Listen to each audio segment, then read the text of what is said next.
France and others will work with Ukraine on a plan to stop the fighting. Then we'll discuss that plan with the United States and take it forward together. The purpose of today's meeting was to unite our partners around this effort, to strengthen Ukraine and to support a just and enduring peace for the good of all of us. Our starting point must be to put Ukraine in the strongest possible position now, so that they can negotiate from a position of strength. And we are doubling down in our support.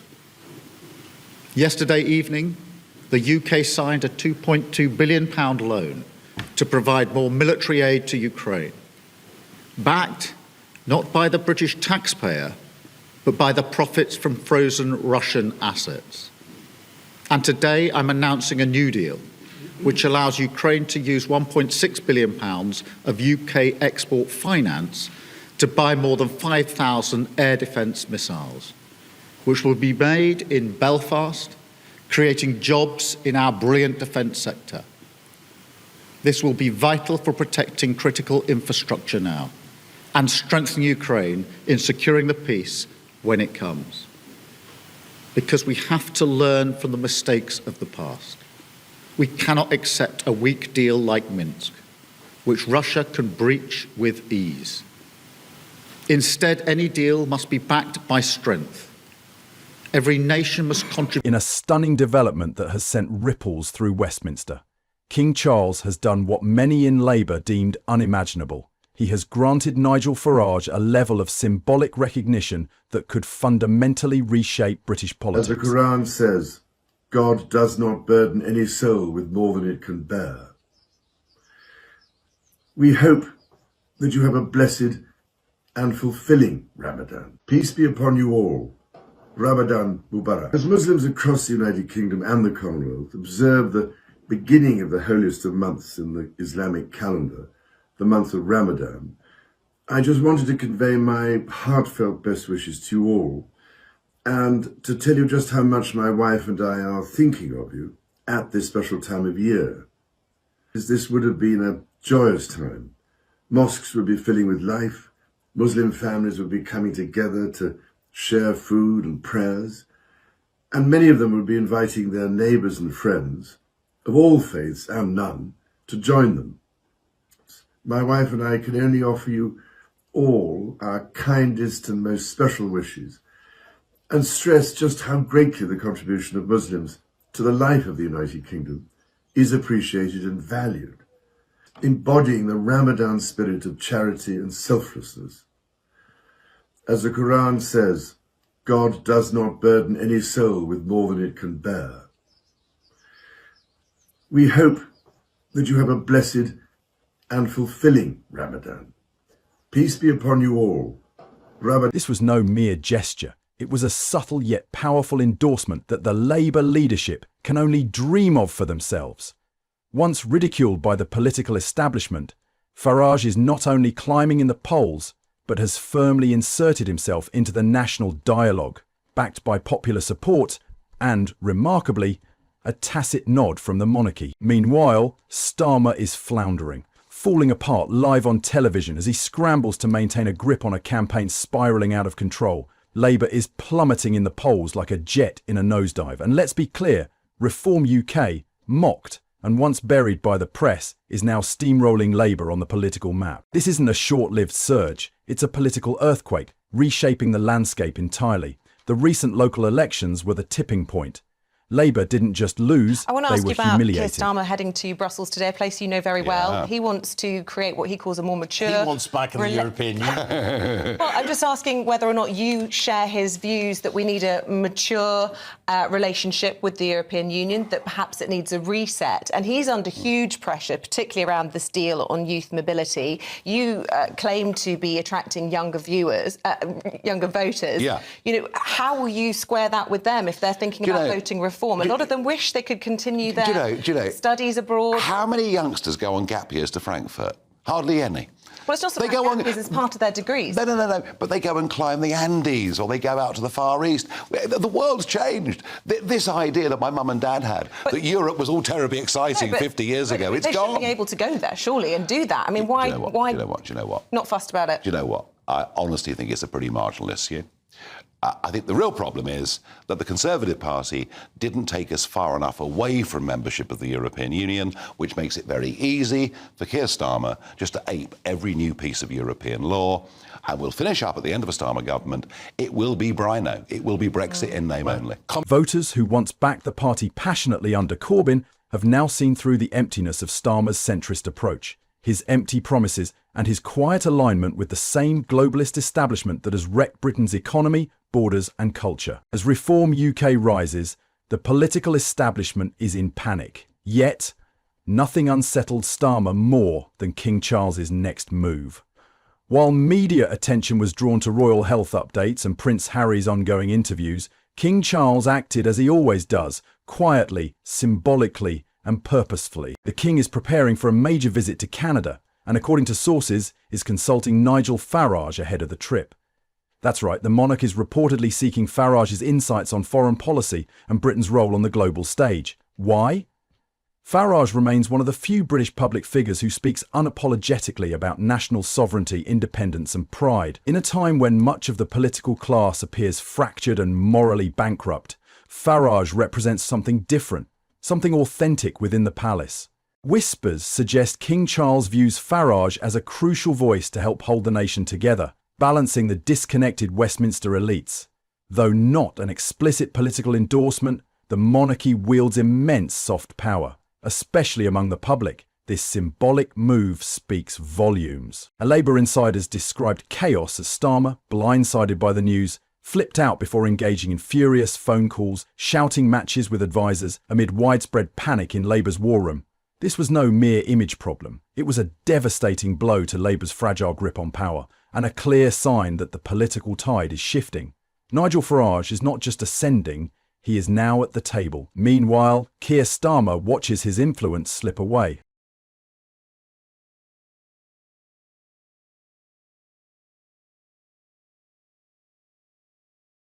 Far right are a reaction to fear, to discomfort, to unease that is out there shared by tens of millions of people. What you've seen on the streets of Hartlepool, of London, of Southport is nothing to what could happen over the course of the next few weeks. I felt a deep sense of pride here in the United Kingdom when, in response to anger and lawlessness in several towns this summer, communities came together, not to repeat these behaviors, but to repair. To repair not just buildings, but relationships. And most importantly, to repair trust by listening and, through understanding, deciding how to act for the good of all. And let's be honest, the British monarchy remains a powerful soft force, especially in the eyes of the public. When the King offers a politician a smile, it doesn't go unnoticed. When he invites them to diplomatic briefings or informal consultations, it sends a message loud and clear. This person matters. And it's not just the King who thinks so. The public thinks so too. Even Labour's front bench can no longer hold the line. Shadow Home Secretary Chris Phelp recently imploded during a disastrous interview with Camilla Tominey on GB News. Pressed on why Farage's message resonates more than Labour's stale talking points. But they need economic stability to make that investment. Yeah, but I'm saying that these figures are saying the opposite of what you're saying. Manufacturing's down, new work has fallen, prices have increased, employment has gone down over the last 4 months. And meanwhile, we've got millionaires leaving every 45 minutes. So I don't understand how you can categorise this as a success so far. Well, these figures suggest failure. We'll look at some of the other figures which we know are true, which is that wages have been growing the fastest in 3 years, an extra £20 a week. In the public sector, because you've given them pay rises? Across the piece. That's wages across the piece growing the fastest they have in 3 years. We know that the UK is now, according to PwC, the second best investment location in the world. Okay, but what about these figures? Why is manufacturing down? Why are prices up? And why has employment fallen? And why are millionaires leaving the country every 45 minutes? I know you want to pick your own figures, but these figures suggest that the budget's gone really badly wrong. What the budget did was reset the public finances, but what those headlines say seem to to me, suggest that they haven't reset the public finances, they've made them worse. Filth snapped, accusing Tomini of badgering him for asking tough questions. He tried and failed to paint Farage as a leader without a plan. Even while admitting Labour's loss of control over borders and rising taxes, the scene was nothing short of self-defeating. Reform UK isn't just growing, they're dominating. They have become the voice of the working class, the squeezed middle, and anyone tired of being patronised by university-educated elites who have never had to budget for a weekly shop or endure long waits for a GP appointment. While Starmer drones on about climate pledges and diversity jargon, Farage offers something tangible: a country that works again. Less rhetoric, more sovereignty, and now the monarchy, traditionally careful to remain politically neutral, has given its subtle approval. That nod was unmistakably directed at Farage. King Charles, regardless of one's view of his politics, is no fool. He sees Labour's chaos, endless U-turns, disconnect from voters and collapse of credibility. He also sees Farage as a man with a clear vision, a growing mandate, and crucially, the backing of the people. Starmer, by contrast, is becoming a joke, even within his ranks. Veterans from the Blair era are sounding alarms, warning that Labour's fixation on net zero targets and globalist virtue signalling alienates the very voters they need. The working man has walked away, and he is following Nigel Farage. Now, things get even more intense. Behind closed doors, Labour officials are reportedly begging the palace to tone down Farage's visibility, fearing the consequences. They know that if the British public begins to see Farage not as an outsider, but as a statesman standing beside the monarch on the international stage, Labour's days are numbered, and that transformation is well underway. Farage has moved from fringe figure to front-runner, from Brexit firebrand to a national leader in waiting. Whether intended or not, King Charles has given Farage an invaluable asset: legitimacy. Then Starmer can't handle it. This isn't just a polling shift, it's a regime change. The old order, propped up by spineless centrists and their media allies, is collapsing. In its place rises a new opposition, principled, fearless, and attuned to the nation's mood. As King Charles embraces his role as a global sovereign, he understands the importance of aligning with voices that truly believe in Britain, not technocrats like Keir Starmer, who treat the country as a laboratory for ideological experiments, but leaders who stand for sovereignty, strength, and renewal. Starmer is panicking because he knows what's coming. If Reform UK takes power, if Farage walks into number 10 with a public mandate and quiet royal approval, there will be a reckoning. The elites who mocked him, the media that ridiculed him, and the Labour Party that dismissed him will be left facing irrelevance.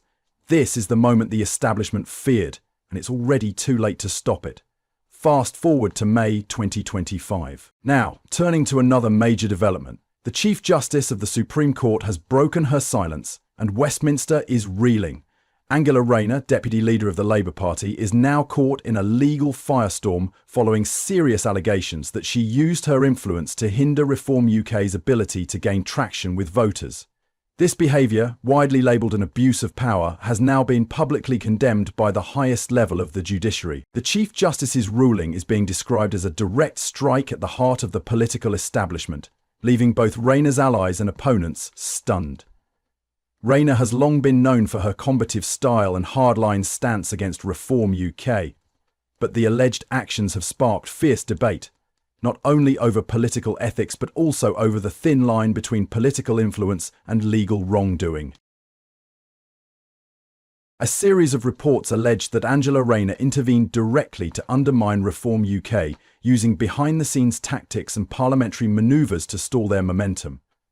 While some senior Labour figures have supported this hard-nosed approach, the judiciary has taken a different view. The Chief Justice, the head of the judiciary in England and Wales, issued a cold, unequivocal ruling. Politically motivated interference of this nature is simply unacceptable. This is not merely a reminder, it is a serious warning about the limits of power. The ruling has reignited the debate over the separation of the three pillars of the state: the executive, the legislature, and the judiciary. And it makes one thing clear: no matter who crosses the line, someone will speak up. While the UK's judiciary rarely intervenes in the political games of Westminster, this moment stands as a clear exception, and many legal experts are calling it unprecedented in the modern democratic history of the United Kingdom. The ruling has sparked an immediate and intense backlash. Reform UK, long positioning itself as a standard-bearer for free speech and political fairness, quickly seized the moment to accuse the political elite of trying to silence dissent. Reform UK's leadership immediately called for a formal investigation into Rayner, claiming she must be held accountable for her actions. Labour, on the other hand, defended her, insisting everything she did was within the bounds of parliamentary tactics and not a matter for the courts. Overall, the storm is gathering for Keir Starmer and Labour. So it remains to be seen how the political establishment will handle the fallout of this latest action by King Charles. If you enjoyed this political firestorm, like the video and subscribe to the channel for more fascinating political content.